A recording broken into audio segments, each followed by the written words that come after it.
Good evening dear students, मोहरा steno class. Students, आज की dictation 10 minute की है जो 100 शब्द प्रति मिनट के अनुसार है। चलो शुरू करें। शुरू। वैश्विक बीमारी ने तस्वीर का सच उजागर कर कर रख दिया है। हम अकेलेपन में तो रह सकते हैं, लेकिन अकेलेपन को बयां करना शायद संभव नहीं है। इसीलिए अकेलेपन में अकेले रह कर राज करने वाले आज एकल राजा के रूप में रहने वाले परिवार हैं, जिन्हें हम अंगुलियों पर गिन सकते हैं। उन्हें गिनने के लिए कोई समय नहीं लगेगा। इस तरह का राज करने वाले परिवार जब हकीकत के आमने सामने होते हैं तो अपने अकेलेपन को भूल कर अपने अतीत में जाते हैं, जहां वे भरे पूरे परिवार के साथ रहते थे, लेकिन कहीं किसी काम कारण के चलते अकेलेपन में रहने के लिए मजबूर हो गए। वहाँ दादा दादी, नाना नानी, चाचा चाची आदि की कमी खलती हुई नजर आ रही है। अब वे अकेलेपन को हमेशा एक शिकायत की तरह ही मानते रहते हैं। इस अकेलेपन ने पूरी तरह जिंदगी को बदल कर रख दिया। यह बात कहने में कतई संकोच नहीं है, क्योंकि इसके चलते परिवार की एक तस्वीर का सच हमारे सामने दिखाई दे रहा है। पैरा। पूर्णबंदी के पुराने दिन तो गुजर गए लगते हैं और फिर सिर पर खतरा मंडरा रहा है, लेकिन इसने वास्तविकता की धरातल पर लाकर हमें खड़ा कर दिया। वे दिन बड़े बड़े पहाड़ों की तरह नजर आ रहे थे और रात ऐसी लगती थी जैसे जहरीली नागिन की तरह हमें पुकारती है। ये ऐसे पल हैं जो एकाकी जीवन को हम बोझ मानकर इसे ढो रहे हैं। इस बीमारी के कारण आज अपने अपनों के पास में नहीं है, अपने ही पराये की तरह नजर आ रहे हैं। शायद इसने हमारे कदमों को आगे बढ़ने से रोक दिया है, फिर भी अपने स्वाभिमान को जिंदा रख कर किसी की सलाह पर कोई मदद नहीं लेना स्वाभिमान को और अच्छा बना देता है। पैरा। ऐसे परिवार भी हैं जो भूखे, गरीब, असहाय लोगों की और ऐसे परिवारों के हिस्से की मदद लेना नहीं चाहते हैं। यह भी एक तस्वीर का सच है।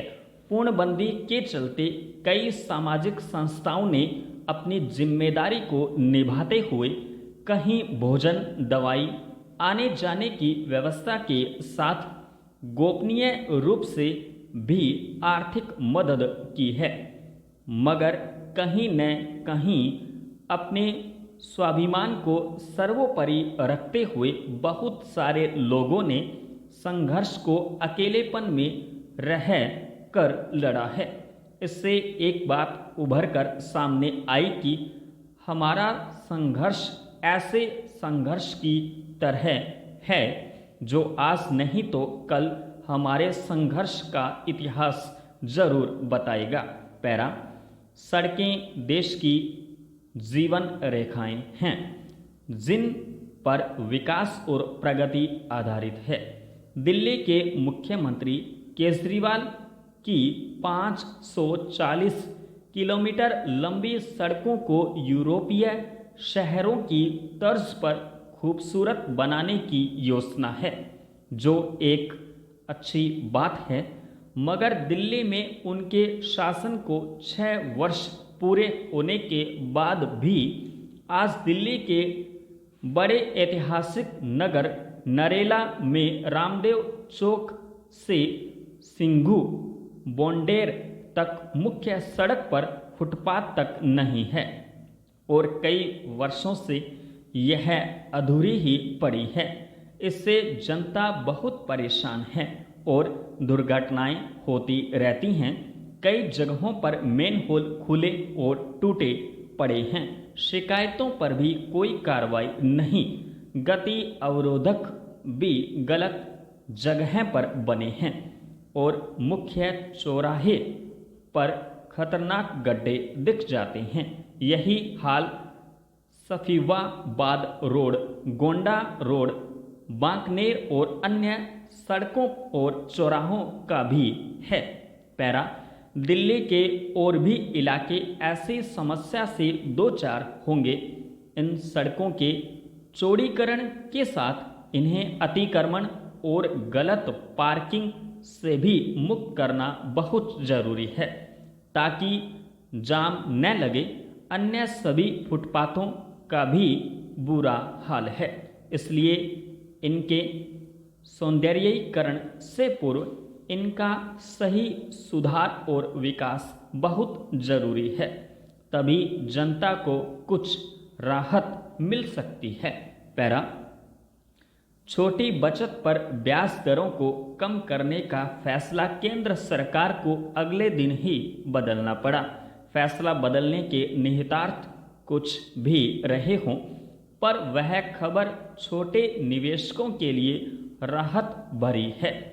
छोटी बचत करने वाला अपनी रकम सामान्यतया कर बचत और भविष्य की आर्थिक समस्याओं से निपटने के लिए जमा करता है। वरिष्ठ नागरिक भी अपनी आय का जरिया बनाए रखने के लिए विभिन्न जमा योजनाओं में निवेश करते हैं। सामाजिक सरोकार की दृष्टि से भी सरकार को इन स्कीमों में ब्याज की दरों को यथावत रखना चाहिए। पैरा उत्तराखंड के जंगलों में लगी आग अमेरिका, ऑस्ट्रेलिया और ब्राज़ील के अमेज़न जंगलों की ओर बरबस ही ध्यान खींच रही है। उत्तराखंड के जंगल अभी इतने गर्म नहीं हुए कि भीषण गर्मी को इसकी वजह माना जाए, बल्कि यह किसी के द्वारा अपने तात्कालिक लाभ के लिए लगाई प्रतीत होती है। इस आशंका की जांच होनी चाहिए। हिमालयी क्षेत्र के रहने वाले दुर्लभ प्रजाति के अनेक बेशकीमती जानवर प्रचंड शीतकाल से बचने के लिए हजारों फीट ऊंचे शिखर से कम ऊंचाई पर उतर आते हैं। मार्च अप्रैल के महीने में शिकारियों की वह उनके शिकार का माकूल मौका लगता है। आग की तपिश और धुएं से बचने के लिए जानवर अपने सुरक्षित स्थानों से निकलने को मजबूर हो जाते हैं। इसी का लाभ शिकारी उठाते हैं और उनका गैरकानूनी शिकार करके उनकी खाल, बाल, सींग और अन्य अंगों का कारोबार करते हैं। पैरा वन विभाग के कर्मचारियों की मिले भगत के बिना ये शिकारी जंगलों में प्रवेश नहीं कर सकते। उत्तराखंड सरकार को न सिर्फ गैरकानूनी शिकारियों बल्कि वन विभाग के भ्रष्ट कर्मचारियों और अधिकारियों पर नकेल कसनी चाहिए ताकि खूबसूरत पहाड़, पेड़ पौधे, औषधीय और वन संपदा, दुर्लभ जीव और समस्त प्रकृति की रक्षा संभव हो सके। पैरा नक्सलियों से मुठभेड़ें अक्सर होती रहती हैं, जिनमें हमारे सैकड़ों जवान अब तक शहीद हो गए। इसी तरह कश्मीर में आतंकियों के हमलों में हमारे जवान अक्सर शहीद हो रहे हैं। पाकिस्तान के संघर्ष विराम के लिए सहमत हो जाने के बावजूद ऐसी घटनाएं रुकने का नाम नहीं ले रही हैं। सोपोर के नगरपालिका कार्यालय में आतंकियों के हमले में 2 पार्षद और 1 सुरक्षाकर्मी की मौत हो गई। इसी तरह शोपियां में सेना के एक हवलदार को अपनी जान देनी पड़ी। नक्सलवाद आतंकवाद और अराजक तत्वों के द्वारा समय समय पर हमलों से हमारे देश की लचर आंतरिक सुरक्षा व्यवस्था पर दोबारा सोचने की जरूर आन पड़ी है। सवाल है, इन देश विरोधी तत्वों को धन और हथियार कौन उपलब्ध करा रहा है? संपूर्ण विराम। डियर स्टूडेंट्स, डिक्टेशन अच्छी लगी हो तो वीडियो को लाइक करें, शेयर करें तथा चैनल सब्सक्राइब करें।